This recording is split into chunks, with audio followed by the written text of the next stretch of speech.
as perseguições avançavam contra os fiéis filhos de Deus.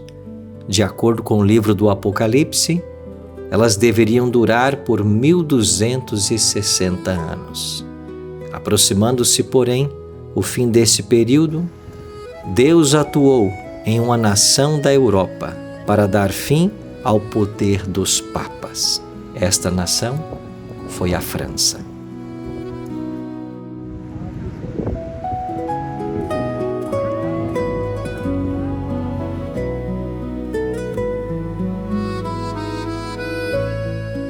Se o período de supremacia papal e perseguição, segundo o livro do Apocalipse, capítulo 12, deveria durar 1260 anos, e esse período começou em 538, quando o Papa foi colocado como cabeça de todas as igrejas e recebe agora o poder temporal, logo, esse período deveria findar em 1798, pois foi justamente nesse ano que Napoleão Bonaparte ordenou a prisão do Papa Pio VI.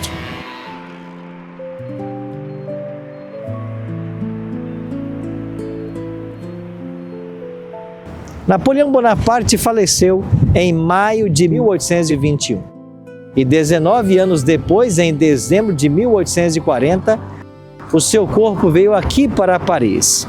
E esse edifício dos Inválidos, construído durante o reinado de Luís XIV, foi feito primeiramente para atender os soldados feridos em guerra e hoje ele funciona como um museu.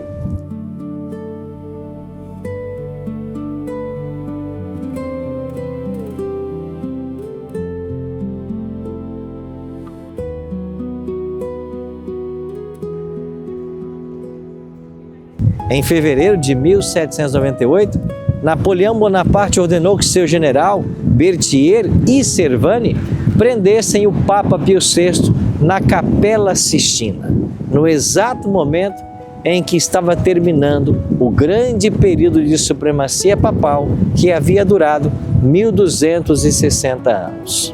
O Evangelho teria proporcionado à França a solução de todos os problemas políticos e sociais, mas todas as consequências que colheram provam que o bem-estar do homem depende da obediência aos mandamentos de Deus.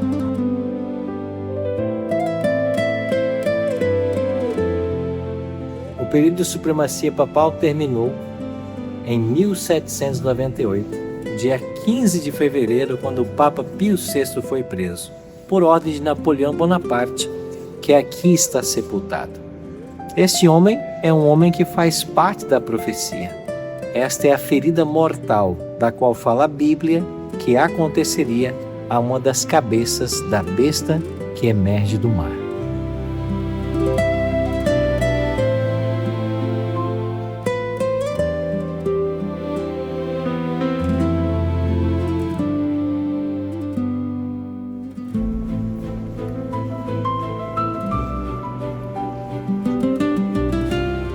Apocalipse 13, verso 9 diz: Se alguém tem ouvidos, ouça. Se alguém leva para cativeiro vai. Se alguém matar a espada, é necessário que seja morto a espada. Aqui está a perseverança e a fidelidade dos santos. A profecia garante aos perseguidos filhos de Deus que aqueles que os perseguiram e os condenaram ao exílio e à morte enfrentarão o destino semelhante.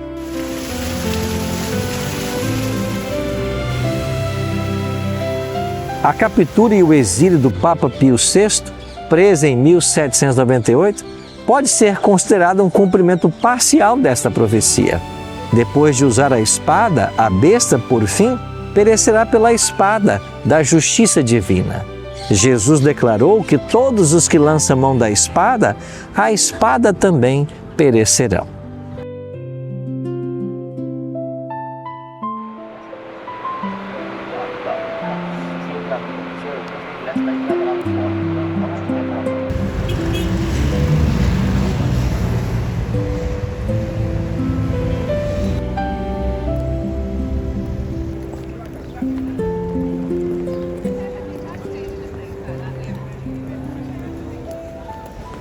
A prisão do Papa Pio VI, por ordem de Napoleão Bonaparte, aconteceu em 15 de fevereiro de 1798 e cumpre exatamente aquilo que havia sido descrito na profecia. Uma ferida mortal seria dada, mas essa ferida seria curada e toda a terra se maravilharia seguindo a besta. Que eventos já aconteceram na história que podem apontar para uma restauração dessa ferida mortal sofrida pela besta? É o que nós iremos aprender no estudo agora.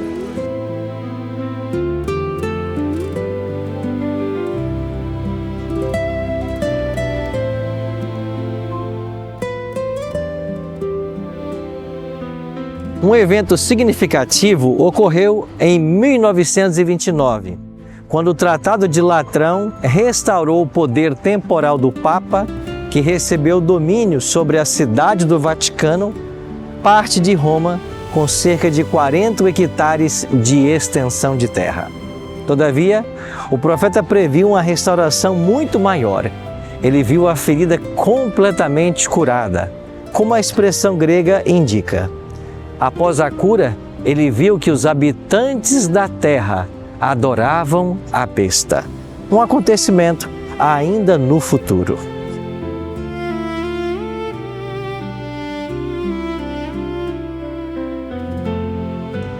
Embora o papado receba a honra de alguns grupos, há vastas populações que não lhe rendem nenhuma deferência. Mas a profecia indica que isso vai mudar. A outra besta de Apocalipse 13, que ainda estudaremos nesta série, fará com que a terra e os seus habitantes adorem a primeira besta, cuja ferida mortal fora curada. Veremos isso mais tarde em nosso estudo.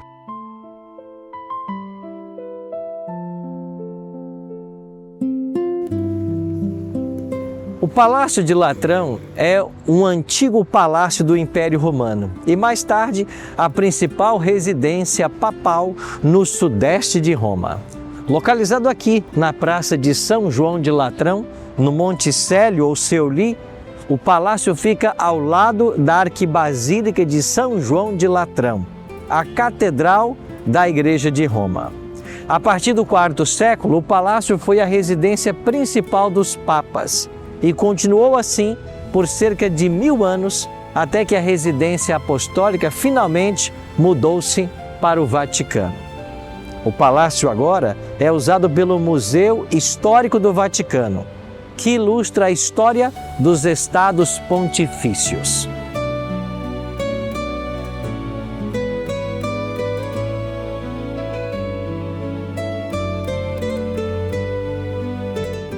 Um evento significativo no processo de cura da ferida mortal da besta ocorreu no ano 1929, quando foi assinado o Tratado de Latrão. Esse tratado restaurou o poder temporal do Papa, que recebeu domínio sobre a cidade do Vaticano em Roma. Uma porção de terra com cerca de 44 hectares de extensão. Pietro Gasparri foi um cardeal católico romano, diplomata e político da Cúria Romana e foi o signatário dos Pactos de Latrão. Ele também serviu como cardeal secretário de Estado sob o Papa Bento XV e o Papa Pio XI. O Tratado de Latrão foi um componente dos Pactos de Latrão de 1929, acordos entre o Reino da Itália, sob o rei Vítor Emanuel III, e com seu primeiro-ministro Benito Mussolini, e a Santa Sé, sob o Papa Pio XI, para resolver a questão romana de longa data.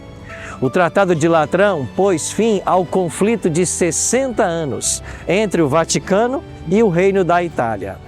Ele foi assinado em 11 de fevereiro de 1929 e o parlamento italiano os ratificou em 7 de junho daquele ano. O tratado reconheceu a cidade do Vaticano como um Estado independente sob a soberania da Santa Sé. O governo italiano também concordou em dar à Igreja Católica Romana uma compensação financeira pela perda dos estados pontifícios, que haviam sido tomados em 1870. Em 1948, O Tratado de Latrão foi reconhecido na Constituição da Itália como regulador das relações entre a Igreja e o Estado de Roma.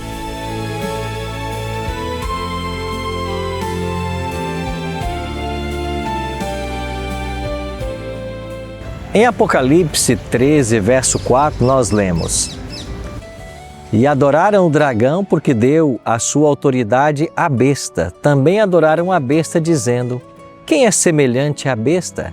Quem pode pelejar contra ela? No Apocalipse, adorar a besta corresponde em realidade a adorar o dragão, pois a besta não passa de um agente visível do dragão, colocando seus planos em vigor. A era do papado reavivado, ou seja, após a cura de sua ferida mortal, também será caracterizada por uma atividade mais acentuada do espiritismo. Por trás do espiritismo, Satanás trabalha com todo o engano da injustiça. Por meio do catolicismo romano e do espiritismo e do protestantismo apostatado, Satanás almeja levar o mundo a adorá-lo. Ele terá êxito sobre a maioria, com exceção de um pequeno grupo remanescente que se recusará a obedecer às suas ordens. O capítulo 13 de Apocalipse prevê uma poderosa aliança entre duas bestas. Identificada a besta do mar como sendo o poder papal e a Igreja de Roma, nosso desafio agora é identificar a besta que surge da terra. Até nosso próximo encontro.